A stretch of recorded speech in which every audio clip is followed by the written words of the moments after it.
Born in Hong Kong in 1938, Po Ying Yu, or Little Butterfly, would later be known to all who knew her as Lina Fat. As a youth, Lina's mother insisted she learned about Western society and American culture. Unsure of what her future held, Lina's desire for education and her mother's influence inspired her to leave her home in Hong Kong to pursue her career. And so I came over, and from a slow boat to, I say slow boat from China, because it took 21 days to come here. And I got a job offered already at the college. I was going there to do my pre-pharmacy. And the day that I left Hong Kong, I found out the job was supposed to be a typist, and I didn't know how to type. So for the 21 days in the boat, and my father gave me a little portable typewriter, and so I was practicing typing during the 21 days, and by the time I got to the school, I was able to type at least the address.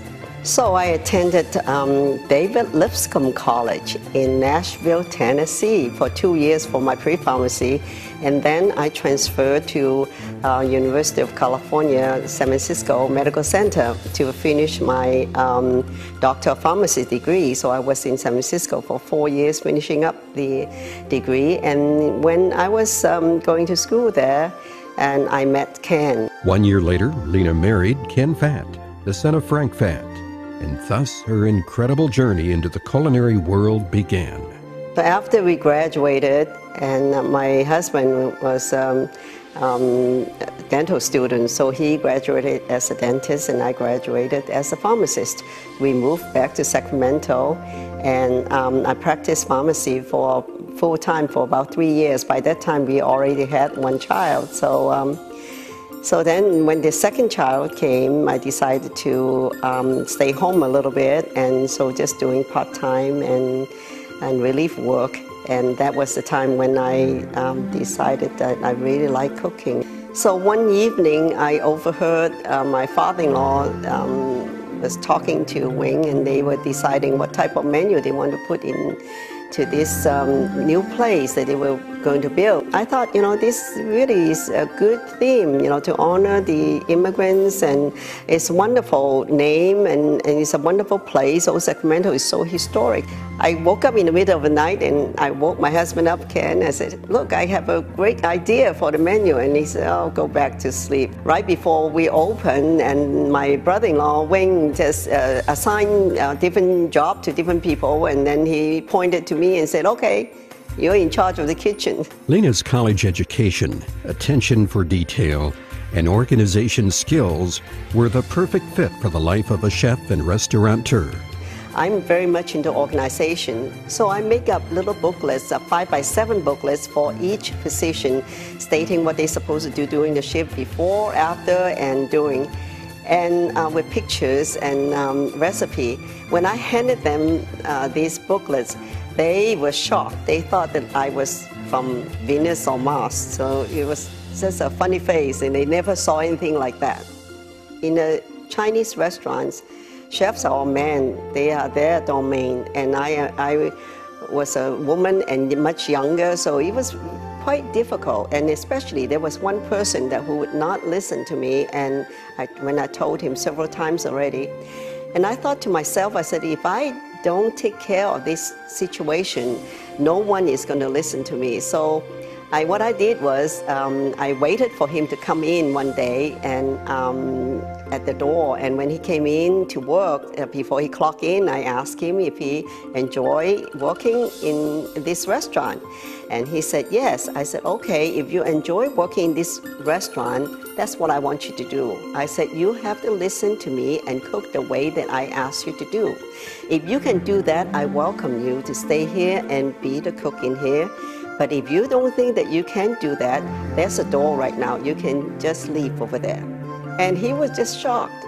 And because he would not believe that I would do that, and because nobody thought that I had the authority to fire anyone. And so after that, I think that they all listened to me. The people of Sacramento responded so positively to China Camp and its unique menu of traditional Chinese food with an American flair That expansion seemed to be the next logical step.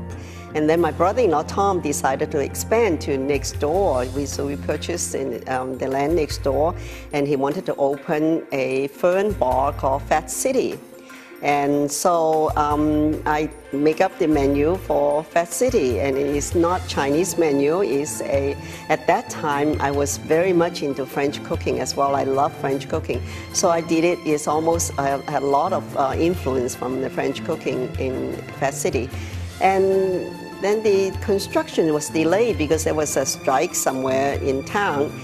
It was delayed for over 3 months, and I lost all the cooks that I hired. And then I had to hire a new crew. And I still remember when we opened, I had this saute person that I hired, and I made, the sauce that was for Coquille Saint-Jacques, and then it was beautiful sauce, and he's supposed to just warm it up. And what he did was he burned the sauce. He turned up the fire really high and burned the sauce 3 times. I was in tears, at that time. It was really rough, and in the beginning when we opened Fat City. So 2 years after Fat City opened, my brother-in-law Tom decided to expand into San Diego. So we opened China Camp and Fat City, and I helped to design the kitchen that's suitable for 2 restaurants. And it was very compact, very organized, and it was actually pretty good. And then I came back after I helped them to open the restaurant. I came back to Sacramento, and shortly after that, I found out one of the managers we had was having parties after work, and was using a lot of the liquor. So I decided to become the general manager instead, and then so I became general manager for the 2 restaurants and chef as well. So I guess I was foolish and young. In 1984, Frank Fats underwent extensive remodeling. We had the opening party also to celebrate Frank's 80th birthday. So we had the street closed between the 8th and 9th and the L Street closure. And we opened it up and have a big party on the street as well as the restaurant. And I think that we had almost 8,000 people attended. And I believe that it was that next following January, LA Times said that we were one of the biggest party, in 1984. So that was, at that time, like I said before, I was young and foolish. I didn't think anything about it. I thought it was fun, to do a big party like that. I even had someone to make a big cake for Frank and going out to the street to surprise him on a gurney. And all that time I was worried that it would fall, and we had 8 people holding that and make sure the cake won't fall. It was a great party. It was fun. After being a chef for many years and having no formal training, Lina's thirst for knowledge took her to New York. Even though I had been chef for so many years, I decided to attend the continuing education for chefs, or intensive training at the Culinary Institute of America in Hyde Park, New York. And that was a fantastic experience. So I went over there and I learned some of the technique that I, really didn't learn from cookbooks. And but the rest of the organization, I thought that I was not doing too bad at all with the pharmacy training. I think that I did quite well. And so then after I came back, then we remodeled China Camp, and then became California Fats and doing more California cuisine.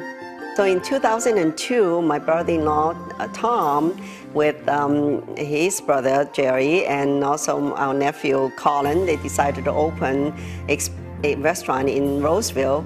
And then in 2005, we opened the Fast Asia Bistro in Folsom as well. So now I became the Vice President, Director of Food. It's a fancy name, but what I'm doing is really doing the things that I love to do. I work with the chefs on menu development and also food quality control. And good thing is I enjoy challenges. I enjoy meeting goals. I'm very goal-oriented, and if there is a challenge, I would work very hard to meet it. And then the training in pharmacy also helped too, is the detail work. and you really have to do the detail. And in a restaurant business, and nothing is more detailed. And that's how I think that we stay in business for all this time. And besides, my father-in-law always taught us that not only that you entertain your guests, but also you give back to the community. So the most recent organization that I really enjoy being with is one is in the American Leadership Forum, and the other one is the Sacramento World Music and Dance Festival, which we started a few years ago, and the whole idea is to help to bring understanding and communication between the different ethnic groups through a happy medium in music and dance. So we also have the educational part, and to let people understand what the different culture is all about. And so we have three different things. We have arts, music, we have education, and we also have the diversity. And I enjoy that very, very much, and that's my passion right now these last few years. Although Lina has been honored by many people and organizations and has seen much success throughout her life, she still seeks opportunities to grow, serve her community, and finds joy and strength through her family and friends. As I'm thinking about all these years, starting from being someone in Hong Kong who didn't know how to boil water to now being the Vice President, Director of Food, it was an incredible journey. And in between those times, I had a wonderful marriage of 40-something years, and 3 children and 7 grandchildren. This is really a life that I wouldn't want to trade for anything. And still, you know, right now, I enjoy working with other chefs in creating new things, and there's so many things to learn. I still have a lot to learn yet, and I hope that I still have a lot to contribute as well. So it's a wonderful life.